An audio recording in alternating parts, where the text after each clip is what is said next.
Right, it's Tuesday, Tomato Tuesday, and I finally remembered to do a post. So we're in the greenhouse, we're going to look at the tomatoes, and it's an exciting time of year because at this point we change from just growing plants to really focusing on growing the fruits. And there are three things I do, which I'm going to run through in this video. The first is feeding, the second is pruning, and lastly we talk about fertilisation. So watch to the end for all three, and if you're growing tomatoes this year, this is for you. Now before we get on to our tips, I just want to show you what we're growing this year so you can see the varieties I have in the greenhouse, and let's talk about those little bits and show you the different tomatoes on the plant. So in the greenhouse we have three different varieties, and here they are on three slightly battered packets. So we've got the anise, the gourmandia, and also the sun cherry at the back there. So look at the plants. You can see in the greenhouse here there's quite a few in here. I pack them quite close because I replace the soil every year, so there's plenty of nutrients in the soil. It's always a tomato compost, so I can really fill the greenhouse and make the most of the greenhouse space.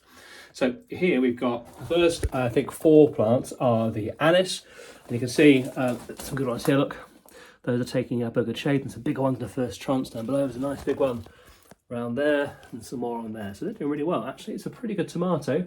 First time I've grown it. I'm quite pleased with the numbers we have coming through.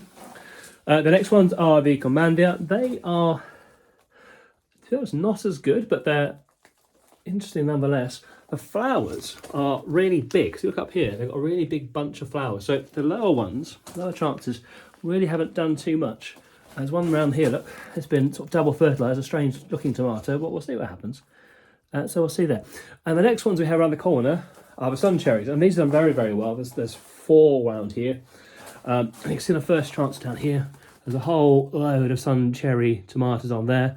I will talk about pruning soon. We're going to have to start making some pruning changes in here for ripening. But you can see it's pretty good across the board. There are whole rows and tranches of cherry tomato. So if you're looking at a cherry for next year, sun cherry looks pretty good to me. So that's what we have. Now let's talk about the three steps.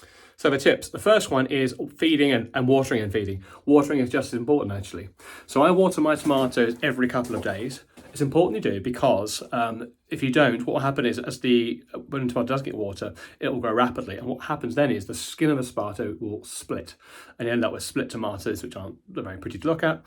And the plant will just suffer. So you want to water regularly so the plants grow consistently. And then you need to feed. So I change the soil once a year with some fresh compost to start the year with good food in the soil. But then once a week, I feed them with a tomato feeder. Now, the lots you can make yourself. You can make them with banana peel is a good one, and with seaweed, and there's lots of videos on YouTube for both of those. I happen to have lots of shop bought feed, and there's one here. And this one's actually made with seaweed extract there. I'm not sponsoring any particular brand, so please ignore that, but you get the idea, tomato food. I do that once a week. In the watering can, you can measure it there with a cap. I do feed it Friday, I'm sure everyone does. So once a week a good feed, and that will ensure throughout the season there's plenty of nutrients in the soil and the plants grow well. So tip one, feed them. Really important. So tip number two is pruning. Now there are three types of pruning that you have to do through the summer. And obviously as the summer progresses, you end up doing more different ones. But the important thing is to keep on top of pruning, because if you don't, what will happen is the tomato plant will keep growing both up and out, and you end up with a really big bushy plant, which will put most of its energy into growing leaf and not tomato, which obviously you don't want. So pruning, three types. The first one is very common indeed. So what you need to do, here's an example, is you need to make sure that you prune the suckers. So there's a couple on this one. The sucker is the branch that grows out between the main stem and the leaf. So that shouldn't be there. And actually nor should that one there. So those are suckers. So take those out. And you do that all year round really, all season round with the tomatoes. But yeah, suckers really important. Keep on top of those. The next one is to do with height. So again, at this point of the year, we're looking at growing the tomatoes. So the plant's got to stop growing up. And if you don't cut the tops off, it will keep going. So in the greenhouse here, obviously I've got a finite height because of the roof. So we're going to have to start looking at cutting some of these plants back here as they're reaching the roof space. But this one here, we're going to end up cutting just there. So you can see there, I'm going to cut the top off like that. This is probably too high here, but I'm just going to see what happens, to be honest. I've got a spur there, but that will top there. Now, it'll still try and grow more leaf from here and here, so watch out for suckers, but you've topped that off. That's topping, which is the second type of prune. And the third and final type of prune is going to be the bottom leaf. So, again, down here on all the tomato plants, you can see that you're starting to get leaf, and here's tomato at the bottom here. And what we want to do is start removing layers of leaf to expose those tomatoes to the sunlight so they ripen. So what we do is we look at the lower leaves, we cut them off. So there you go, one there, and one here. And we're looking to, I'm exposing a massive sucker there.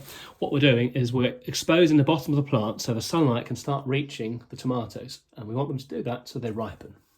So that is the third type of pruning, which is cutting away the bottom leaves to allow the tomatoes to ripen. So that's pruning, which is tip number 2. Right, the third and final tip, which is pollination. Now, there are 3 different methods for this, and I'll run you through all 3. The first one, I think, is quite time consuming. So I've mentioned before, I'm a parent. I don't have time for that. It's too fiddly, quite frankly. But there will be YouTube videos out there if you want to have a look at it. And what it is pollinating manually. So if you look at a flower here, you'll see there are people in line who will take a paintbrush and they will pollinate, move the pollen with a paintbrush from one flower to another. And they'll ensure that pollen moves and the plants get pollinated. And that seems to give you a much better, or rather the best method of getting tomato pollination, but quite frankly it takes a lot of time and I just don't have it, so that's not for me.